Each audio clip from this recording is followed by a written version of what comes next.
Today we are going to be talking about the whole process of cleaning and disinfection in our field, right? Which obviously is the animal production. I wanted to do a brief talk once again, but with the objective of sharing some clear and useful ideas for you to apply them on your daily work, right? And of course, at the end, as Carlos said, we will be answering some questions that might arise during the talk.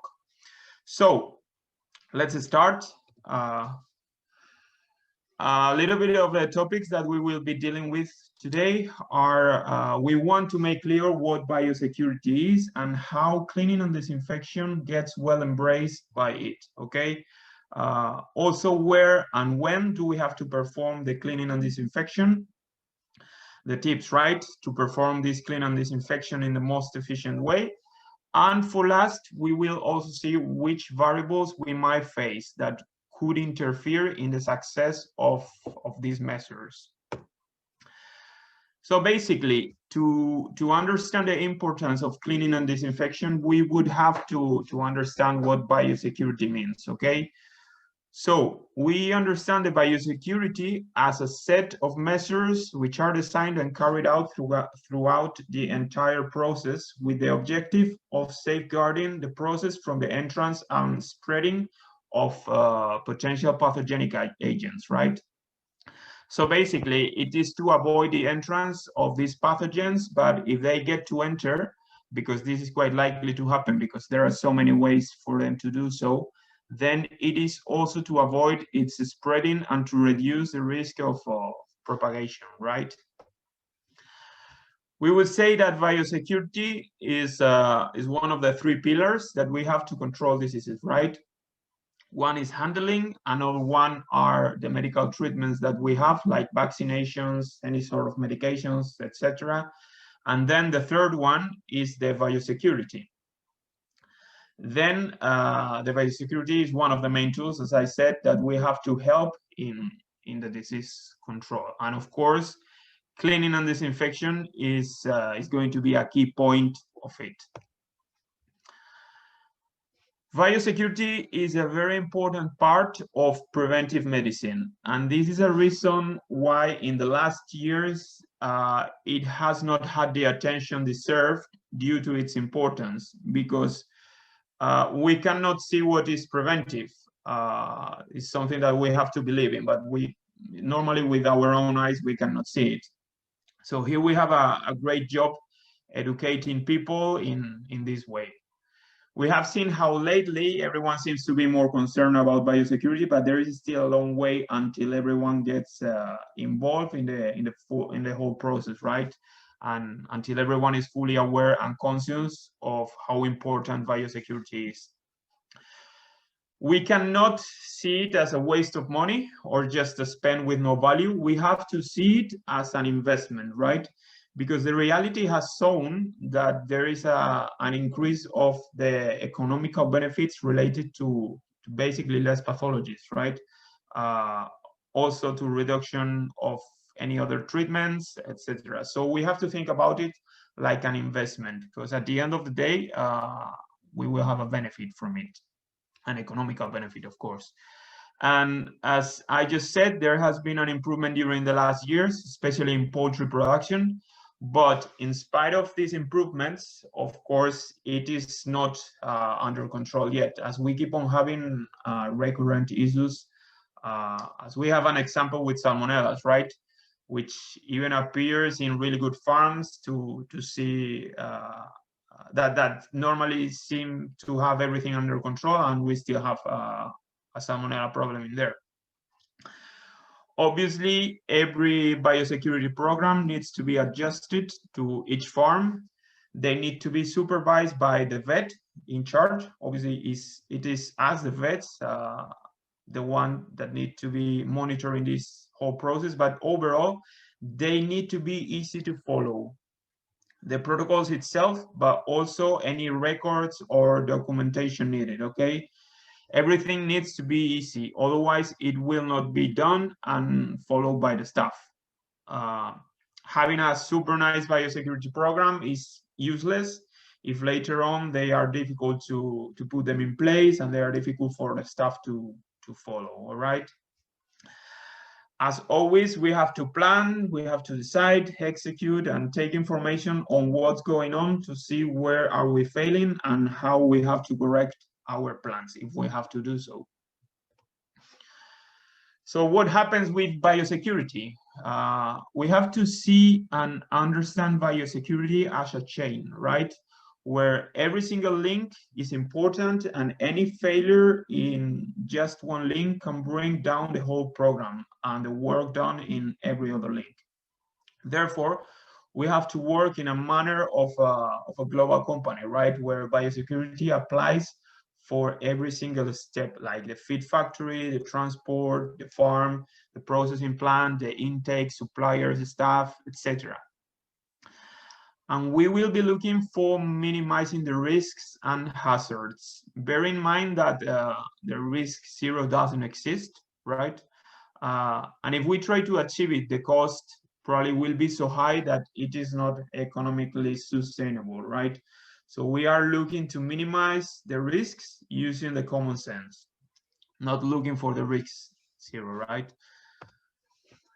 So cleaning and disinfection, which, as we already said, it finds itself within the biosecurity program together with pest controls, etc., will apply especially to people, vehicles, facilities, equipments, which are the ones that we'll be talking about them today. Also very important for biosecurity, as you already know, the water treatments, but we will not talk about it today, as it has been the main topic in so many other webinars, but obviously biosecurity also embraces animals, feed, even the air, which can be trickier to control and even applies to what the neighbor does, right? So it is something with many different factors and variables involved. Anyway, coming back to our topic today, what is going to be the objective of the cleaning and disinfection? So there are basically two goals there. One is to avoid the entrance of pathogens, okay? How are we going to achieve that? We have different measures like food baths, access control, water treatments, wheel baths, and disinfection arches for vehicles, etc. But also, and especially, it is to prevent the replication of pathogens which have been involved in a previous production batch, right? Avoiding its replication and having the same issues from one batch into the next one. This is very important when we work with really young animals, as you know, like the new chicks arriving into a broiler farm. As their immune system is not mature yet, it is not properly developed, so we will have to provide them with the best and most hygienic conditions for them to grow and develop in a safe manner properly. Then we will focus especially on cleaning and disinfection of facilities, equipment, vehicles, right? So when we are approaching a farm, we have to do a complete analysis, right? And this is just, well, think about it. How many of you are performing a proper cleaning and disinfection in places like the silos, the water pipes, the feed pipes with the screw conveyor systems? Think about it. I am sure that most of you are doing fine with obviously more or less little mistakes, but overall fine with your buildings, your equipments, the feeders, drinkers, etc. But what about those I mentioned before? And remember, we said before that we have to understand biosecurity as a chain, right? Every link is important and we have to be solid with them all. So a failure in one of those forgotten parts, like the silos, the screw conveyors, can make the whole process to fail. Not cleaning parts like these screw conveyors, for instance, where there is plenty of nutrition, is a big mistake, because with just the environmental humidity, is enough to have bacterial growth there because there is plenty of nutrition. That is, for example, a good place for Salmonella to replicate. We might be doing a perfect cleaning and disinfection of the whole building, and then forgetting about those conductions, you see. So we have to analyze the whole place, from the silos, the ducts, the building, the feeders, drinkers, etc. So basically, the stages of the cleaning and disinfection process are the first 5, which are for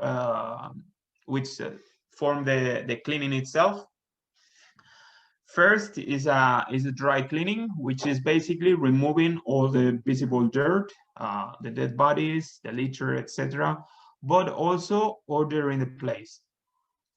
Second one is just the soaking, is trying to make all the surfaces wet, and we will see later on why this is important. Then the cleaning with the detergent. In our case, we will be talking about BBZIX. The fourth would be rinsing and drying with water, and the fifth is the drying, right? And later on, we would have the disinfection, which is happening when we already have all the surfaces well exposed for the disinfectants, which in our case would be 6-Virox or Virox. And of course, the controls carried out in the process. We will also talk later on about the second disinfection, which is being carried out more and more every day. This was not very common in the past, but this is a point where we can see that people are more aware every day and conscious about the importance of biosecurity, because we can see an increase on people doing a second disinfection. But let's see here. We have used this trial in different webinars because it is very good. It is a very good one, and it provides with a great overview of what is going on. It was done by this author, John Gatt, which does a lot of trials and publications about animal production. So, there we go. So he could measure that on average, after emptying a farm, just after taking the animals away, without doing anything, we could find 50 million colony-forming units every square centimeter, right? Which, as you can imagine, is absolutely a massive load of microorganisms. See then that after a cold water washing, just with cold water, no detergent or anything, removing all the gross materials, we would find 20 million colony-forming units every square centimeter, which is still a very high load. And here, imagine that it might already seem clean because we have just removed all visible dirt and washed with water, but you see the reality. We still have a huge contamination there. Obviously unacceptable for our animal production, or at least for safe animal production. But if we perform a warm water plus detergent cleaning, we can see how the bacterial load gets well decreased, right? And we would find 100,000 colony-forming units every square centimeter. Much better, but still not good enough to start producing with new animals. But here is where disinfection takes place, just after that. With the use of a good disinfectant, we should achieve getting under 500 colony-forming units every square centimeter. From this, I want you to get the idea that seeming to be clean doesn't mean safe for animal production, all right? We have to do it properly and see the good job that the detergent can do to make it easier for the disinfectant later on. This is related as well to the same author, John Gatt, and he exposed how we can save time in the cleaning and disinfection process. We really like this study because it is very, very visual, and it helps people to create awareness to perform every step of the process properly, right? Within the cleaning and disinfection process, not only for the benefit of the company, but also to make their jobs easier. So when we are working with just cold water, we will spend a time, which was 68 minutes in the trial. So that basically represents 100% of the time, okay? When the same process was done with warm water, all the dirt was coming out easier, and there was a 23% save of time. When it was done with cold water and a previous soaking, which is what we mentioned before on the stages of the process, there was a 39% save of time. See then how important it is, this step of soaking. That soaking helps remove the organic material crusts, but if the same process is done with detergent added, the soaking, then we have a 50% save of time. Then we see how important it is using a good detergent, but also the use of a previous soaking. Sometimes we might think that adding an extra step is going to make the whole process longer, but see that it is just the opposite when there is a step that makes sense as the soaking is. There is an important, big save of time there. And also another trial he did showing how we can get benefit in the production from a good cleaning and disinfection process. This one was carried out in pig production, but we can extrapolate the same concept to poultry, obviously. So he was seeing how long was it taking in fattening pigs to go from 25 kilos to 110 kilos, right? With just a single cleaning, taking that as the worst situation, it took 98.1 days on average. So we take that as zero improvement. If a single cleaning plus after use of disinfection with hydrogen peroxide was done, he found that less days were needed to get those 110 kilos. There was an improvement that could be measured as a 2.8%. After a cleaning with detergent, but without disinfectant, there was an improvement of 2.6%, right? But when a cleaning with detergent was done and followed by a disinfection with hydrogen peroxide, the reduction of time to get those 110 kilos was even better. There was an improvement of 5.2%, and this is related to a better general health in the animals, right? Due to less pathogens around. So here we can see the effect of biosecurity, but we have to measure it. But we can see that it is important and that it affects to our production. So just to focus back on the cleaning process, right? Just the cleaning previous to disinfection. What are we looking for there? The cleaning is looking to achieve a removal of up to a 90%, 95% of the organic material, right?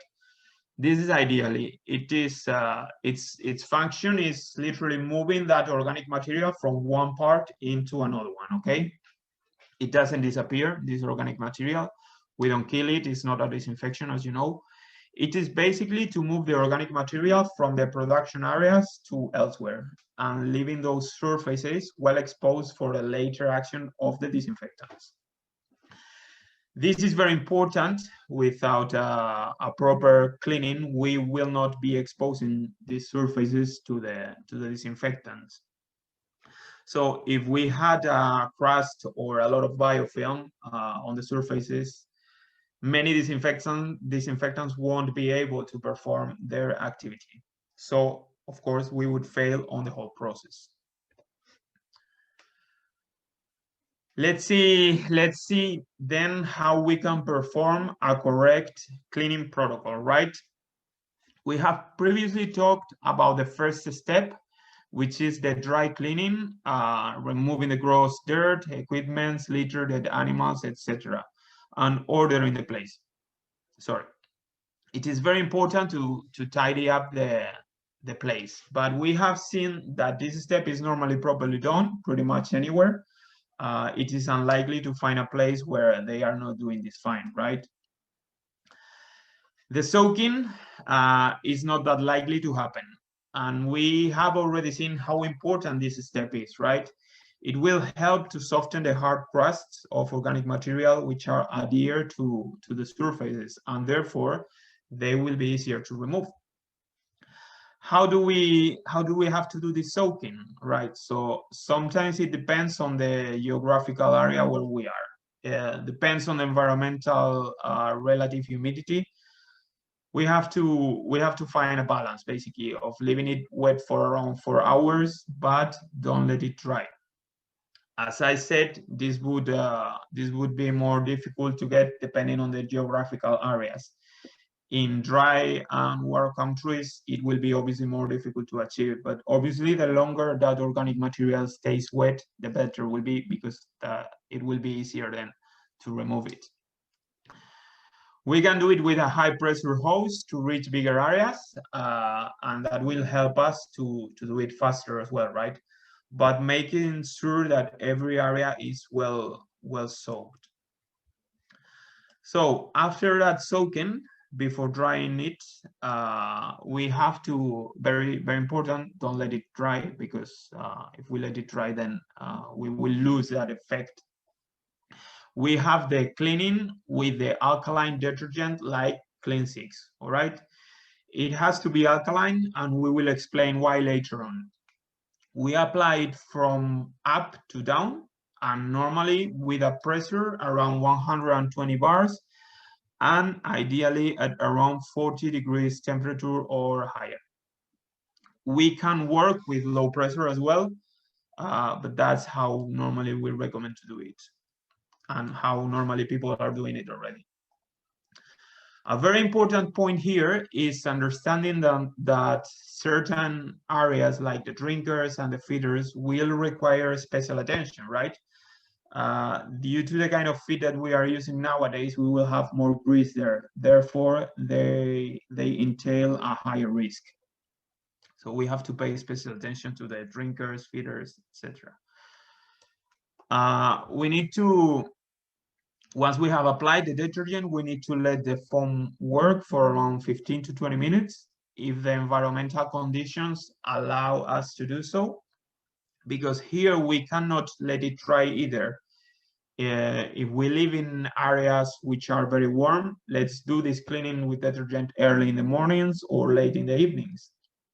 And that lower temperature at that time of the day will be better to keep the foam working for a bit longer before it gets dry, okay?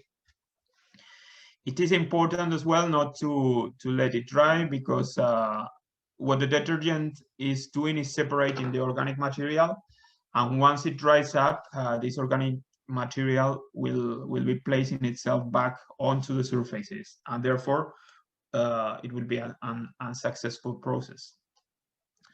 And then we have the rinsing, which is basically done to move the dirt from one place into another one. If we work with high pressure at this stage, that will help the scaling, but there is a problem here, and it's because the problem is that we will have plenty of splashing everywhere, okay? That will depend on the staff ability to do it without splashing, but I particularly don't like high pressure at this point, okay? Because of this splashing, especially when rinsing floors, right? Because we might be spreading anything on the floor to anywhere. We have to work with low pressure on the floors, and at this point, it's always good. We are always going to be doing it from up to down, opposite to the detergent cleaning where we did it from down to up, all right? At this point, it is also very important the design of the sheds. We see quite oftenly how the drainages are not well designed. There is not enough gradient to allow the draining the water. So basically, we are not very successful when taking all that dirt away, because it can stay in particles. Always, as well, avoid mixing disinfectant with the rinsing, okay? That disinfection will not be very effective because the product will be interacting with the detergent, and it will also be very diluted due to the excess of water. And for the last and very important is drying before doing the disinfection. In here, we have to let it dry. The reality that we normally face is that in so many cases, people don't wait until it is completely dry, okay? Normally with the idea of gaining some time. Then bear in mind that if you are one of those, not waiting for the drying, you must later on double the dose of disinfectant in order to compensate that dilution that will happen once the disinfectant gets in contact with the remaining water. And finally, it's always good to carry out a visual inspection at the end of the cleaning process, trying to look for any visible contamination remaining. Remember that after this stage, we will get with around 100,000 colony forming units every square centimeters, much less than those 50 millions that we were starting with, but visually we won't be able to see it. But any visible crusts or biofilm will make it more difficult later on for the disinfectant. So this visual inspection is always important. The variables that we will face here are, as always, the kind of surface. We already know at this point that we have surfaces which are easier to have that organic material detached. It will also depend whether they are rough or smooth. Obviously, the rough ones will always need bigger quantities of water and detergent. If they are made of concrete normally adheres really well the organic material because it is highly porous. Also, the water hardness is important. It will affect the foam quality. Hard water will make us get worse quality foams. It's just about the foam in this case, okay? With the foam, basically, what we get the product to get stuck onto a surface for a longer time, right? This way, we have a better contact time with a good quality foam because it will get stuck probably onto the surface and it will not be dripping down. So bear in mind that if I have if I have been recommended to, well, not me obviously, but you recommended to use Clean 6 at a dose of 2%, but we don't get a good quality foam, most likely it is because of a high water hardness, right?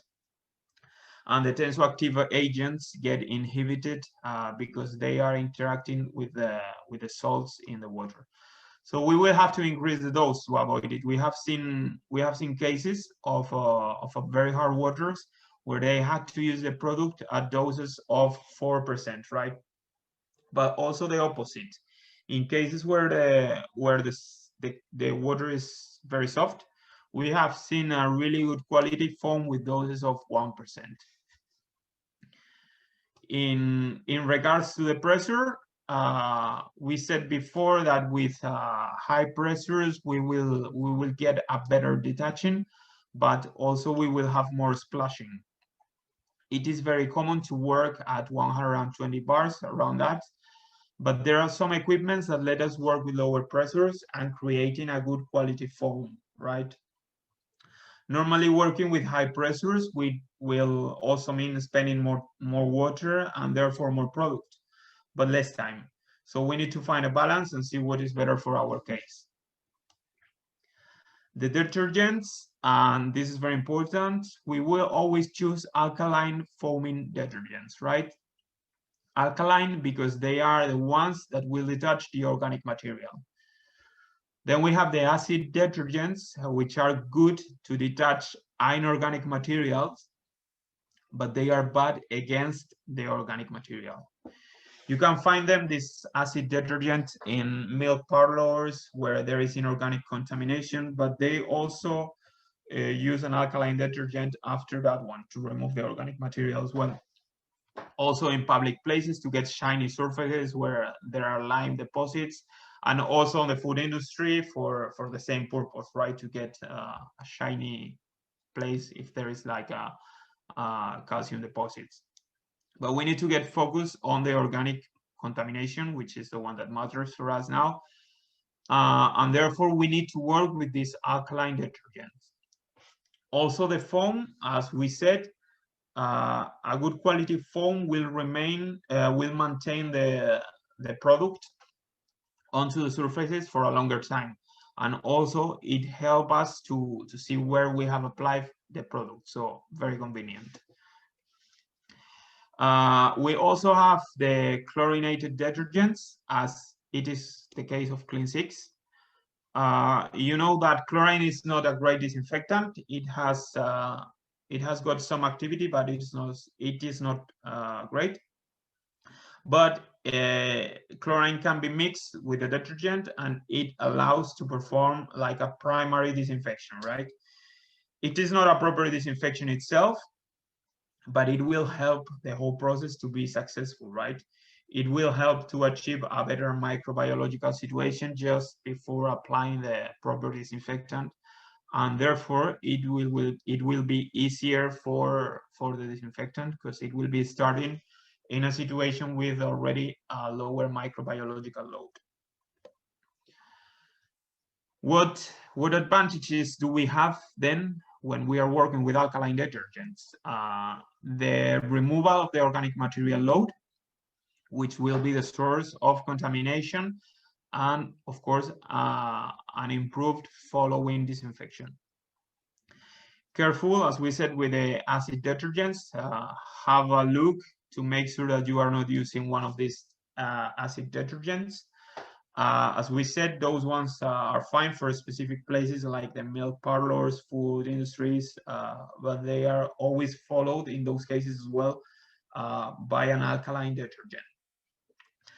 So the whole process will help us to produce better as well, which is the final goal, having less infectious diseases in our animals, right? Also, the use of detergent will help us to save water and time. This is important in places with where there is a lack of water, and the same with time. The cleaning will be better when using enough quality detergent, right? In terms of dosing, we normally work with whatever it is in the farm. Most of the times it can be adapted, right? But when people are asking for advice, we talk about this kind of, this sort of guns.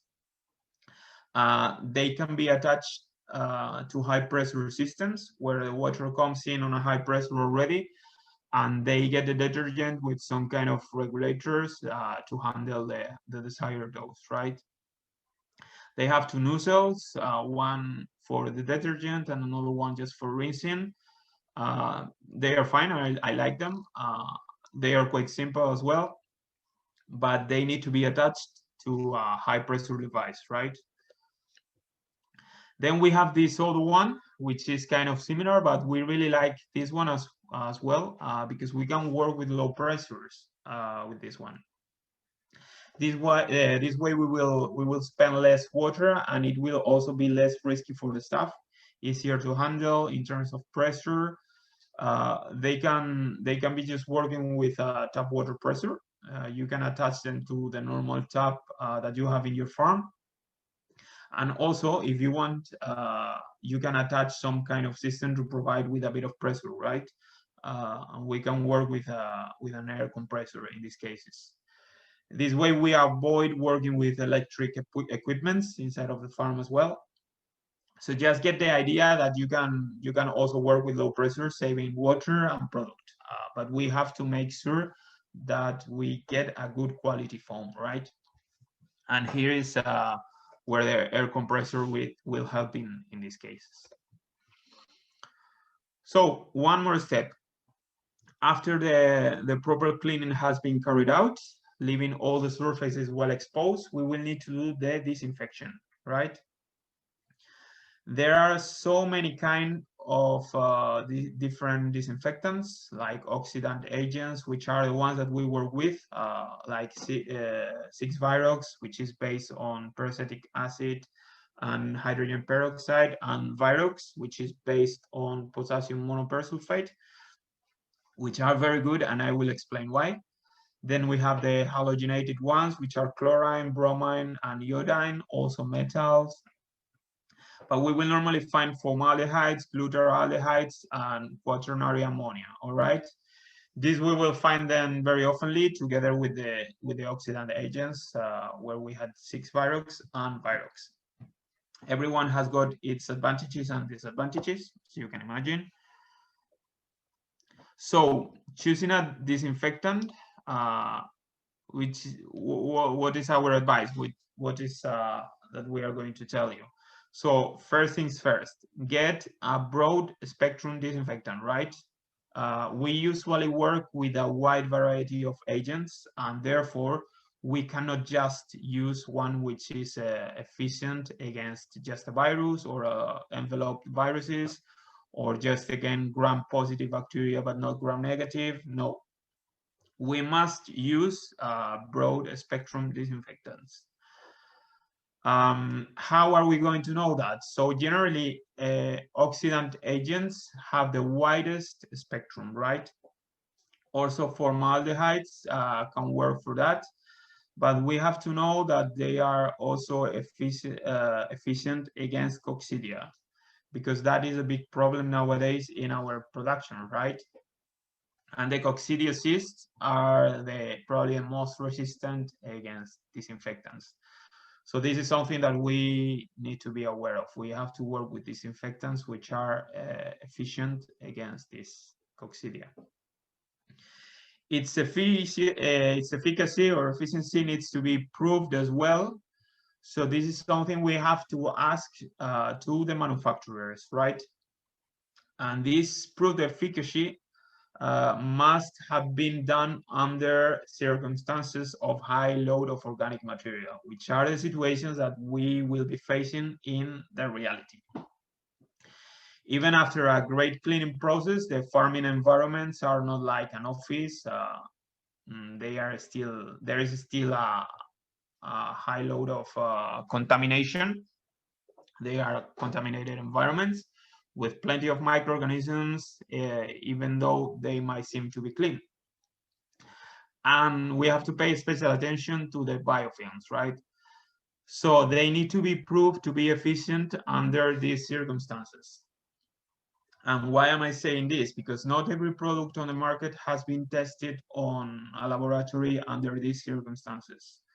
A lot of them, they just prove their efficiency against some bacteria, but with no interference there. So just stick to the ones that have this advantage, which have been tried normally under contaminated conditions in a test. These conditions normally are done by the laboratories with serum albumin and erythrocytes, which will interfere with the active ingredient, right? And this way they will simulate the real scenario. The disinfectants, they also need to be stable under different physicochemical conditions, or at least under the conditions that we will face in our farms, right? Of course, and very important, they have to be safe for the staff and for the environment. This is more and more important every day. And the safety for the staff is one of the reasons why we are using less and less formaldehydes and formalins, right? And in regards to the environment, we have to be especially careful when working with food bags, wheel bags, and anywhere on an open environment, also because of the residue management, right? But we will see that later on. Try to use not corrosive disinfectants, although most of them, they all have a certain degree of corrosivity, right? So at least the less possible. We have their residual effect as well, but this involves a little bit of controversy, right? Because in our highly contaminated environments, we cannot assure any of that is going to happen. So always question that if someone approaches you with this idea of the residual effect of the disinfectant. Bear in mind that we work in places where there is a lot of organic fecal material, etc. So just bear that in mind. Another very important thing to consider, and where we put a special interest because we as a company have a wide experience, is the biofilm, right? Always use product products which are efficient against biofilms. What happens? We have removed all the macroscopic organic contamination from the surfaces, but we cannot always see biofilm, and it can remain after the cleaning process. Sometimes we can see biofilm, but so many times we cannot see it. We are not getting into more detail about it because in different webinars we have talked a lot about it. But just remember all the biofilm related issues that we could have, how especially the bacteria can be from 10 to 100 times more resistant to the activity of the disinfectant when they find themselves within biofilms, right? So coming back to the issue that we were talking before about the tests for the efficacy of certain disinfectants, not done under real circumstances of organic material, just bear in mind that those trials do not take either biofilm into account. And let's quickly talk about the common mistakes that we could find when doing the disinfection. All right. So the most common one that we will find, and we have seen this, is the underdosing, right? Why does it happen? So first, because as we already said, a lot of people are not waiting for the drying before starting with the disinfection. Remember that if we don't wait, we have to double the dose of disinfectant just to compensate that extra dilution that will occur when the disinfectant solution touches the wet surface, right? But also some people are just doing it to save money, right? But just remember that here the most common mistake is underdosing. Another mistake that happens is that we don't reach well every single spot, right? To make sure that we do it, it is good to establish some control measures. If we don't do it properly, any rest of biofilm remaining won't be removed. So we need to get everywhere for a proper disinfection, right?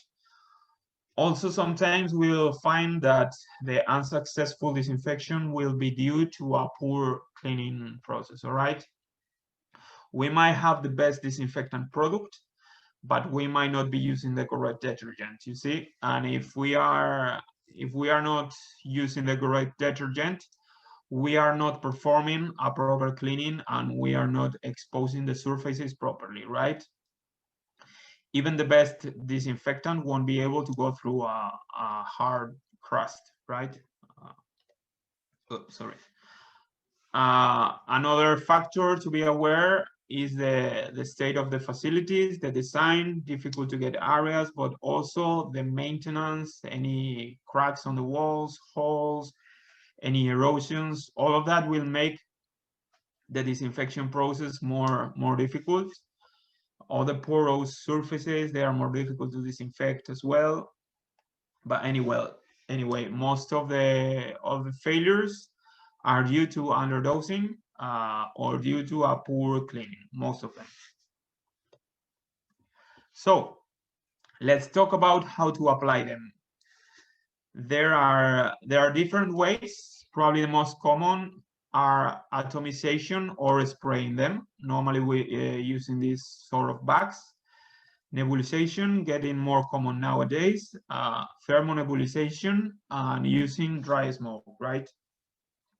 We will explain some of them because we really like some of them later on, some aspects that they provide. Always you have to use the recommended dose, follow what the manufacturer is saying, and do not underdose. Think also about the risks that we might have. Think that if we know we are dealing with a specific pathogen that can be more complicated, then we might have to increase the dose. For example, we know that fungi are more difficult to kill than bacteria, and so on. So depending on what are we facing, we might just adjust the dose. We need to get an homogeneous distribution for the disinfectant, and as we said, reaching every single point, right? As we mentioned, it is very important to have systems in place that let us know if we are reaching every area. We can do a great disinfection in one place, but we can be unsuccessful if we forget about another spot. Or we just simply don't forget, but we don't reach it. Always do it from the inside to the outside, and do not forget about the low underparts, right? Which might be hidden or they might be more difficult to get. Special attention here as well to the feeders and drinkers. In regards to rotating active substances, we see this quite a lot in the market, right? But you have to know that a part of quaternary ammonia, which have been proved to generate resistances in the bacteria, and even cross resistances with some other substances, normally disinfectants don't generate any kind of resistance from the bacteria, right? Then we do not need to rotate them. If their mechanisms of action aren't specific, as the oxidation is, then they don't generate any resistance. There is no way to create it, because with oxidations, it is basically like a burning in the organic material, right? So we can say this has been more or less like a commercial thing to let the companies introducing their disinfectants into different places where there were already other disinfectants.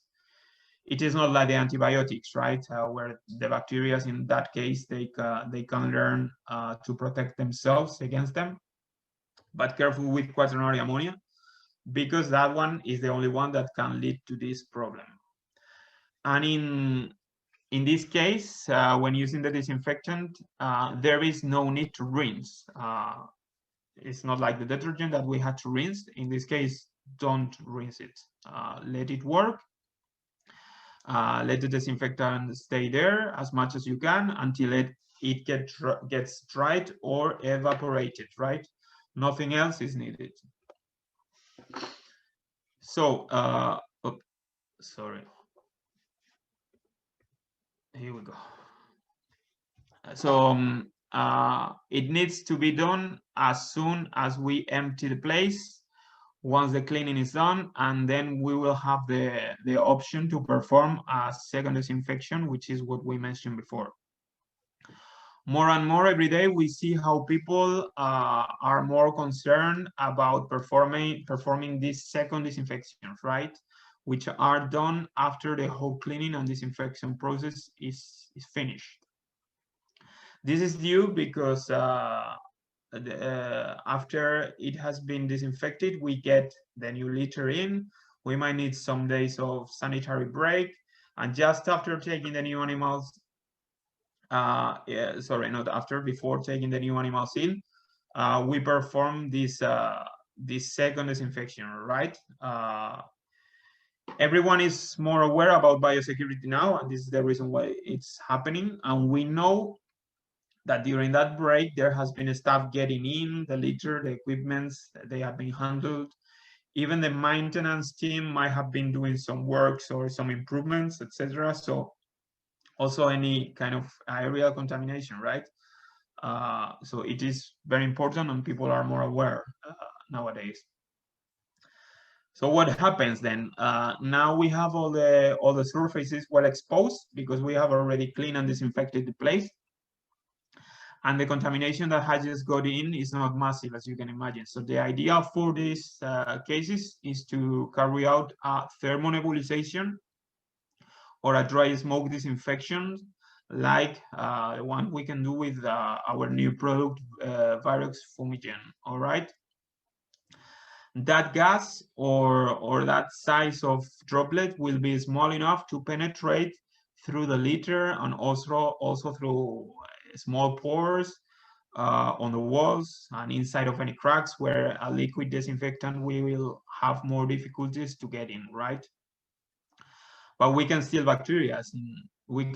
find bacteria in those places, and this is a great scenario for these ways of applying thermonebulization or dry smoke, right?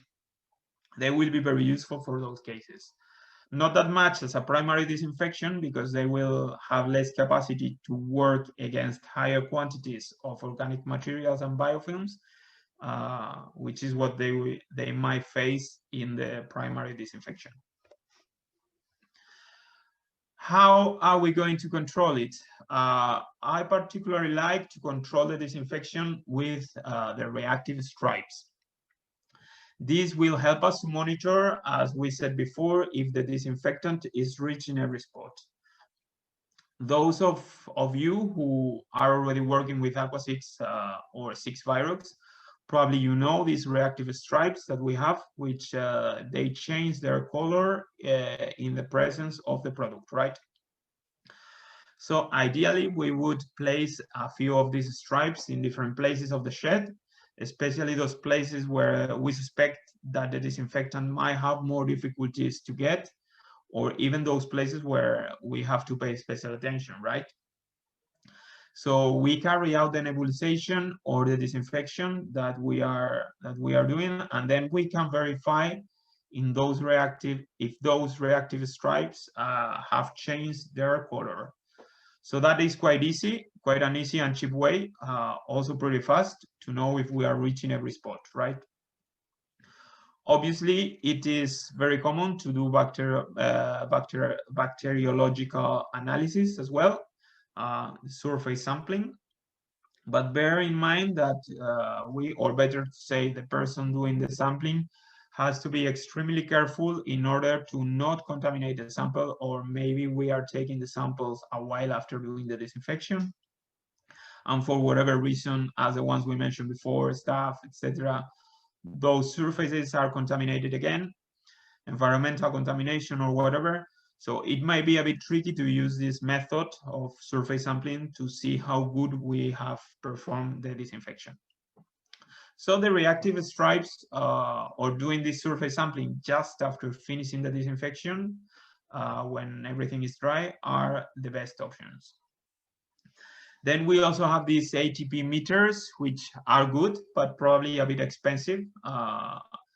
And they measure the amount of organic materials. And sometimes they cannot difference whether the organic material is dead or alive. So they are fine, but in the end, we have to try to do useful and easy things. And that is why the reactive stripes are so good. So what is our objective? What are we looking for then? We will make a difference between floors and then drinkers, feeders, etc.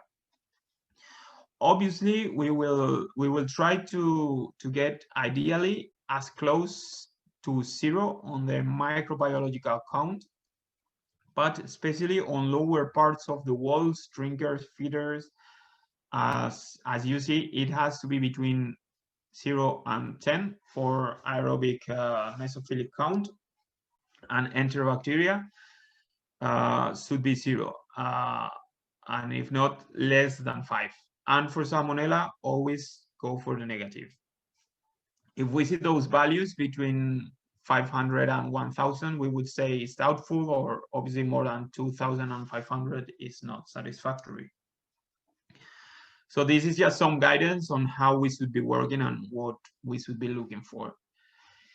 It is pretty normal to find these aerobic mesophilic germs, all right? They are pretty much anywhere.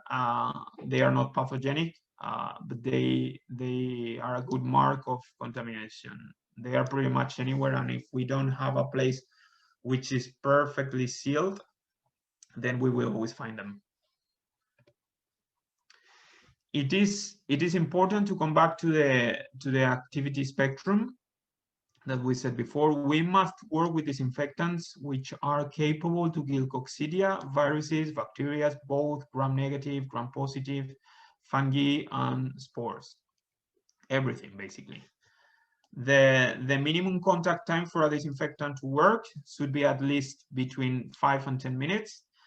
Bear in mind that in some places it is difficult to make sure that the surfaces will stay wet for longer times because the environmental conditions, as we were talking before, like warm and dry countries, right?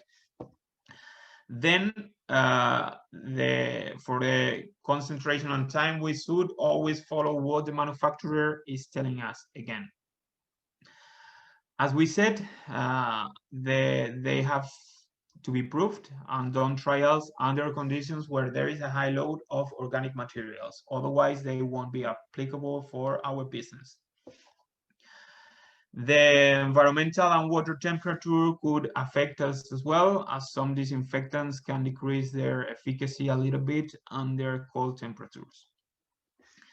The stock solution should be prepared day by day, okay? Just prepare the amount that you will need for one day, and for tomorrow you will prepare a new one. This is the same for any kind of use, applies as well for boot wash, wheel wash, etc. Water hardness will affect in the same way as it does for the detergent, right? But we have to pay special attention in the case of stock solutions when we are preparing these stock solutions, because that mineralization of the water will react with the active ingredient, and this is why we don't know for how long the active ingredient is going to remain active, right? Of course we can measure it, but it's something we have to know and we have to look for. pH will also affect. If you have attended to any other webinars, you will know by now that at pH over 7.4, chlorine, for instance, doesn't do much in regards of disinfection. The use in presence of animals, but this is only in places where this use is allowed. We have to be very careful with the size of the droplets. Also, using products which are not irritant or the less possible to perform those aerial therapies, right? But special attention to the size of the droplet, as I just said. It needs to be at least 15 micron size or over. Any size smaller than that would be able to reach the alveolar system and generate damage into the respiratory system, right? But we always recommend at least 100 microns to be on the safe side when decreasing this aerial contamination. Biodegradable, of course, that is the best option, and that is our path as a company. This is more and more important every time. We have to work without causing any harm to the environment, right? As we mentioned at the beginning of the talk, when we analyze what is it that we have to clean and disinfect, we cannot just stick to the buildings and equipments, right? We have to think if we are cleaning the pipes, then the feed ducts as well, the silos, etc. These need to be done as well. We are having a lot of great feedback now in regards to salmonella control when working in the feed ducts, in the screw conveyors, and the silos. Remember, when we talk about the water pipes in the biofilm webinars, those feed ducts, the screw conveyor systems, are a good place for biofilms to be, right? There is nutrition, and with just the environmental humidity will be enough for the bacteria to grow and generate biofilms there. Even though we are working with dry feeds, doesn't matter. In the case of pipes, if we work continuously with Aqua 6 Plus, we will not need to do a regular disinfections because the hydrogen peroxide will be doing a disinfection on a daily basis.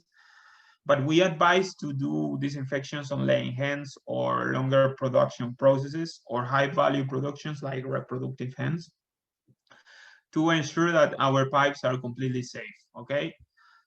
So we can use 6 Virox at 1% for at least 4 hours and then do a flushing and empty those pipes to drag out all the dirt. Ideally, with high pressure to ensure that everything is coming out. In the case of the feed ducts and the screw conveyor systems, we are working a lot now with Virox, which is the potassium monopersulfate. We mix it with rice husk, and then we make it pass it through the system as if it was feed, basically. the product will be working onto the surfaces and will be disinfecting the inside of the pipe, of the duct, where the screw conveyor is. We need to leave it work for a while, and then if you want, before using again the proper feed, you could just pass rice hugs like a flushing. But anyway, this product is also biodegradable, so it is not a problem if there is some product left there. This has been great to control Salmonella, but it helps as well with any other enterobacteria and any other pathogens, right? Remember that any place where there's nutrition and humidity will be great for the bacteria to grow and replicate there. So don't forget to add all these places in your biosecurity program, right? In the case of silos, they should be disinfected with the same frequency as the rest of the facilities. Remember that we talk about the chain concept for biosecurity, and we have to control each link. For this place, thermonebulization or a dry smoke is ideal because they don't add any humidity into the process, and also they reach high parts really easy. So obviously that will make our job easier. Disinfection is also applicable to all the vehicles and staff getting inside of the premises, right? In regards to the wheel baths, we have to make sure that that there is enough water and that is deep enough to contact the whole surface of the wheel. And also we have to consider the conditions of dirt that we will be facing. The protocol for a wheel bath or a foot bath won't be the same if it is in the main entrance of the farm or just to access a specific area when you are already in. Also bear in mind the surroundings, if there is plenty of mud, etc. When we work with this sponge kind boot wash, they are fine, as long as we don't have a high load of organic material. I don't know if you know the ones I mean, which are like a sponge and you just step on and the disinfectant comes in. So as I said, they are fine if we don't have a high load of organic material. If we do, they become useless pretty quick, and we have to be aware of that. Sometimes we can place a two-bath system where the first one will be just water that will help to remove the dirt, and the second one will have the disinfectant, right? This will help a lot in those cases where we have a high load of organic material. Sometimes we might even need a brush, right? If we have a lot of organic material there and we need to remove it. But again, it's all to do like a previous clean to help the disinfectant later on. In these cases, we will need to work with higher doses. For example, if we work with 6 Virox at 0.5% to carry out a general disinfection, we will go up to 1.5% at least for wheel and foot baths. The solution needs to be replaced at least once daily, but bear in mind that you might even have to replace it more often, especially if there is a high transit of vehicles or stuff.